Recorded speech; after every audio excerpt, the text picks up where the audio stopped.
Assalamualaikum warahmatullahi wabarakatuh. Nama saya Iis Marifah. Saya akan melakukan percobaan tentang struktur dan fungsi telinga. Percobaan ini bertujuan untuk mengetahui bagian-bagian yang menyusun telinga beserta fungsinya.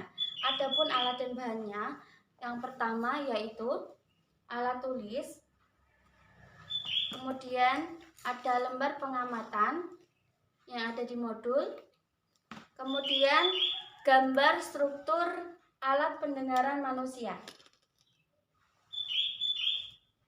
Setelah ini akan saya jelaskan struktur dan fungsi telinga. Telinga merupakan salah satu organ manusia yang berfungsi sebagai alat indera pendengaran melalui bunyi. Bunyi akan ditangkap dan diubah untuk diteruskan ke otak. Agar bunyi dapat terdengar oleh telinga, diperlukan sebuah medium untuk merambatkan bunyi tersebut. Jadi, ketika kita berada di ruang hampa yang tidak memiliki medium, tentu saja kita tidak dapat mendengar. Yang pertama, bagian luar.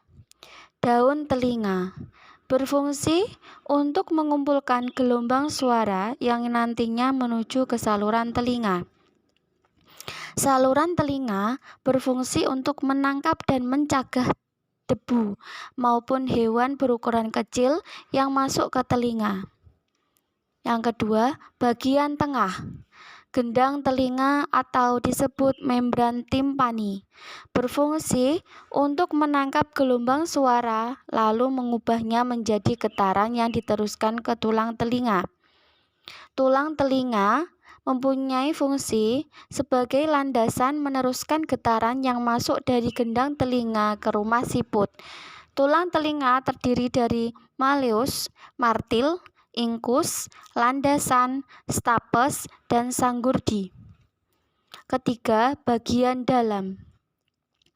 Saluran eustasius berfungsi untuk menghubungkan ruang telinga tengah dengan rongga mulut atau faring, dengan menjaga tekanan udara telinga tengah dan saluran di telinga luar agar seimbang.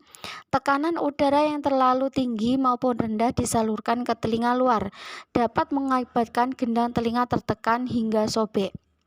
Rumah siput atau koklea adalah saluran spiral yang bentuknya menyerupai rumah siput.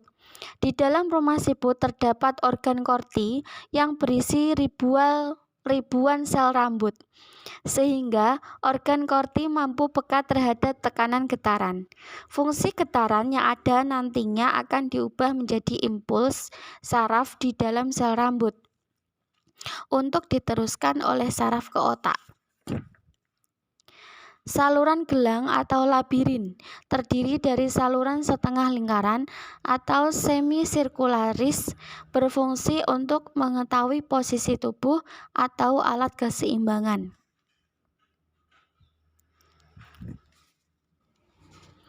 Proses mendengar diawali dengan lubang telinga yang menerima gelombang dari sumber suara. Gelombang suara yang masuk ke dalam lubang telinga akan menggetarkan gendang telinga. Getaran dalam gendang telinga kemudian disebarkan atau transmisi untuk melintasi telinga tengah melalui 3 tulang kecil, yaitu tulang martil, landasan, dan sanggurdi. Kemudian telinga tengah dihubungkan ke faring oleh tabung eustasius. Getaran dari tulang sanggurdi disebarkan ke telinga dalam melalui membran jendela oval ke koklea yang berisi cairan limfa. Getaran dari jendela oval ke dalam cairan limfa dalam ruangan koklea dengan organ korti.